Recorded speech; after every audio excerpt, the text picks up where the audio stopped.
Imagine watching your savings account grow so slowly it feels like watching paint dry. That was 25-year-old Ryan. He was stuck in a dead-end grocery store job, trapped in a brutal cycle: work, save, and wait. But then, one single conversation with a self-made millionaire changed everything. It unlocked 7 powerful steps that transformed his financial future forever.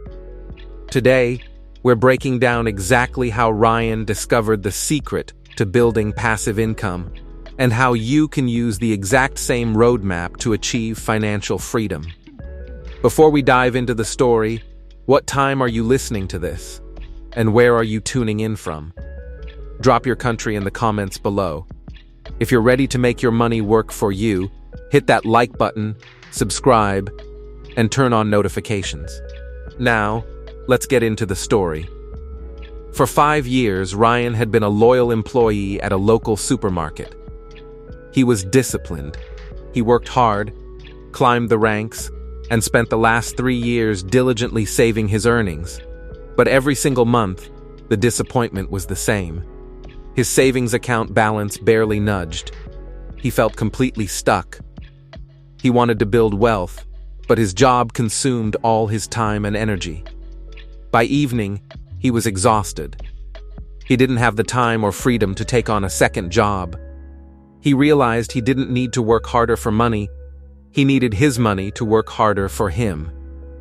On his day off, Ryan decided to seek out a mentor. He traveled to a neighboring village to meet Mr. Dana, a wealthy entrepreneur famous for building passive income streams. Mr. Dana didn't look stressed or busy. While his businesses generated wealth around the clock, he was simply relaxing under a shady tree, enjoying a cup of coffee. Ryan approached him with a simple, desperate question: "How do I make my money work for me?" Mr. Dana smiled, seeing his younger self in Ryan's ambitious eyes. "Passive income isn't just for the rich," Mr. Dana said. "If you have the right money mindset, you can start with a tiny amount of capital. Listen closely to these 7 steps. Step 1. Fund your future, avoid debt. First, you need seed money, Mr. Dana explained. Save what you can from your daily job. But whatever you do not take out high-interest loans to fund your first investment. Start safely by using your own hard-earned savings.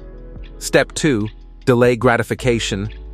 Ryan admitted he had been eyeing a new smartphone and a stylish motorcycle. Mr. Dana shook his head. Resist the urge to buy expensive, depreciating assets. A luxury phone or car drains your cash flow and costs money to maintain. Use that capital to buy assets, not liabilities. Step 3. Scout for local opportunities. Mr. Dana stood up and took Ryan for a walk through the village. Opportunities are hiding in plain sight, he said, gesturing around. Look at Rudy. He started a local Wi-Fi sharing service with less than 500,000 rupiah. His neighbor started a micro-poultry farm with a similar small budget. Open your eyes to the problems around you that need solving. Step 4. Start small and act fast. Once you spot an opportunity, don't get paralyzed by overthinking, Mr. Dana warned. There is no such thing as a perfect plan. Start small, minimize your risk, and learn through real-world execution. Step 5. Reinvest your profits, the snowball effect. When your first venture makes money, don't spend it, the mentor advised. Reinvest 100% of those early profits to scale the business. Let the compound interest effect work its magic. Step 6. Diversify and reward moderately. Once your first passive income stream is stable, build a second one to protect yourself from risk. And only then, reward yourself. But keep your lifestyle inflation in check.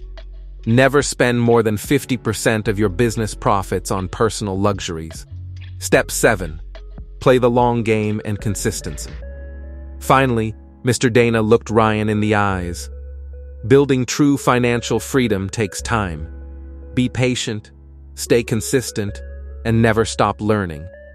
The market changes, and those who fail to adapt get left behind.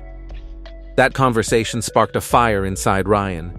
He went home, cut his unnecessary spending, and saved aggressively. 3 months later, he launched his first micro-business, a neighborhood laundry service utilizing a single, budget-friendly washing machine. While Ryan was checking out groceries at his day job, his washing machine was generating cash flow. His money was finally working. Within a year, Ryan reinvested his profits, bought 2 more machines, and hired a local youth to run operations. Next, he executed step 6. He renovated a spare room in his house and rented it out to a student, securing his second passive income stream. 5 years later, Ryan returned to visit Mr. Dana. This time, he didn't walk for an hour. He arrived in a reliable, practical car, paid for entirely by his investment profits. "Thank you for changing my life, teacher," Ryan said gratefully. Mr. Dana laughed. "I only showed you the map, Ryan. You were the one brave enough to walk the path." Ryan's journey proves a powerful truth. Financial freedom isn't about how much money you make right now.